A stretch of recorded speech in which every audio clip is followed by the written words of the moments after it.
Okay, so this is skill 3 for biomedical lab science on inoculating and streaking an Auger plate.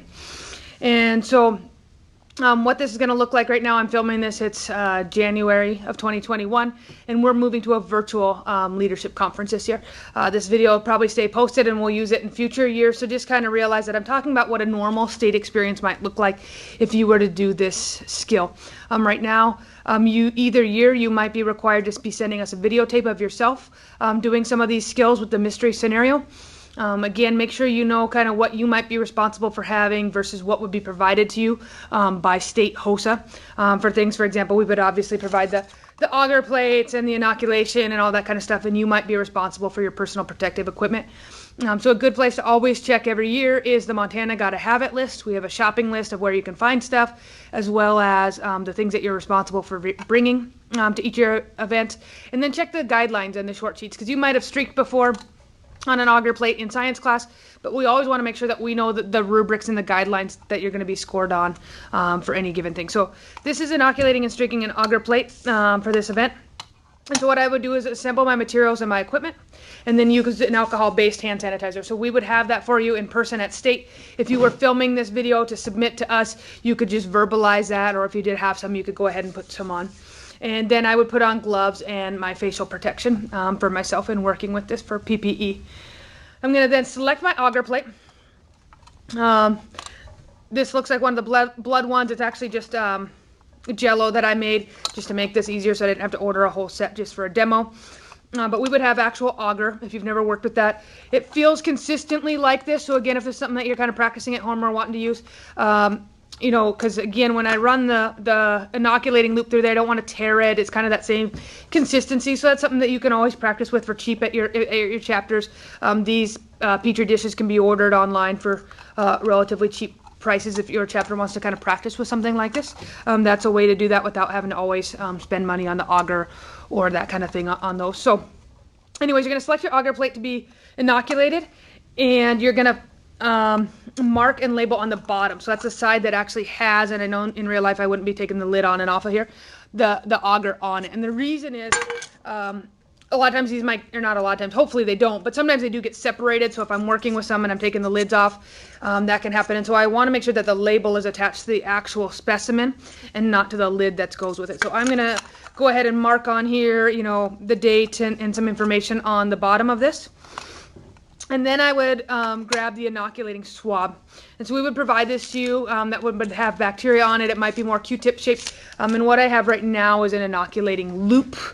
And it looks like this. This is just plastic and it's disposable.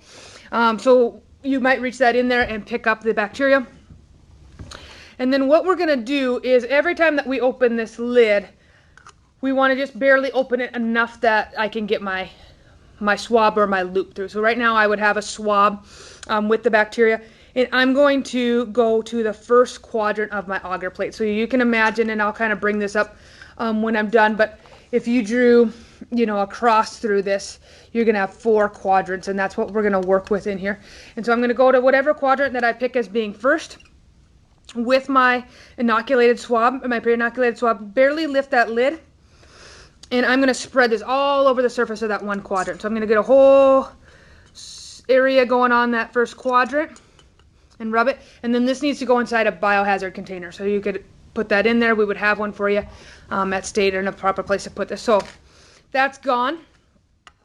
And now I'm going to go to my second quadrant. And this time, again, I'm just trying to save money here. I would pull out a second loop out of a sterile container. So in your school, you might have done this before and you've used metal ones, and we would sterilize those on a Bunsen burner and make sure that we cool the tips so that we don't actually kill the bacteria and that kind of thing. At state HOSA, whether we were doing this live or whether we're doing this virtual, we would use these disposable ones just because it's what we have access to, and that's how the guidelines are set. And by access, I just mean that we might not be in a lab that has Bunsen burners. You might not be in a lab that has Bunsen burners at your home school. And so these disposable ones are the way the guidelines are set and the ones that we're going to use. So make sure you're kind of familiar with these and get in the habit of getting a clean one every time, and that they go into a biohazard container when we're done. So now I'm into my second quadrant with a clean and sterile inoculating loop. And I'm going to go, and I'm just going to barely touch inside my first quadrant, and I'm going to bring that over to my second quadrant, and I'm going to, and I'd be inside, so I'd be lifting this inside. I'd go ahead and make 6 to 8 streaks inside my second quadrant, dispose of this, grab a new sterile one, barely open the lid, I'm into quadrant 3, same exact thing, I'm going to pull it into quadrant 2, not quadrant 1, but again, and then do 6 to 8 streaks. The idea is that I'm kind of thinning out the amount of bacteria that I'm getting in each one. Dispose of it after that 6 to 8 strokes. And the fourth quadrant just looks a little bit different. In this one, after I grab a sterile inoculating loop, I'm going to bring it into that third quadrant, just like before, bring it into the previous quadrant. And as I come through, I'm going to make a tornado pattern, meaning that I'm going to start wide with my swipe and then get narrow into kind of a tornado at the bottom. And that's what we would do that. So on your rubric, it says I decrease the width horizontally and increase the distance between them. So I'm spacing this out, and again, I'll kind of bring this up, either drawing or try to mark on this up closer to the screen for you, and dispose of it. Next, this needs to go into an incubator.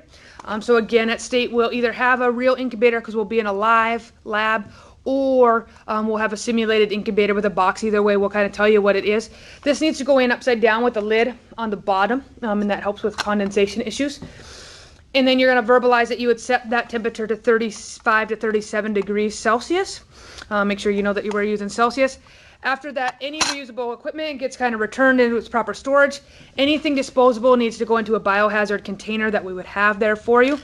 Or if you were videoing this for us, you would verbalize and simulate that. I need to clean my work area with a disinfectant because we just had bacteria out. Then I can remove my gloves and my face protection and use an alcohol-based hand rub at the end there for hand hygiene. So I'm just going to kind of try to walk this up and just kind of show you these streak patterns that I would do. So first quadrant, okay, I'm doing this pattern back and forth. As I come to my second, again, remember I'm using the clean ones, I'm just going barely into quadrant 1, and I'm streaking it over to quadrant 2, and now I'm making those 6 to 8 wipes. Clean loop. Quadrant 3, I'm going to come into 2, bring it over, 6 to 8 swipes. And then in quadrant 4, that pattern is going to pull over, and then it's a tornado. So I want to space those out and get more narrow. Again, just staying within that quadrant. Sorry, I was kind of watching the screen and backwards here with that kind of thing. So that again is for biomedical lab science, skill number 3, inoculating an auger plate. Reach out if you guys have any questions.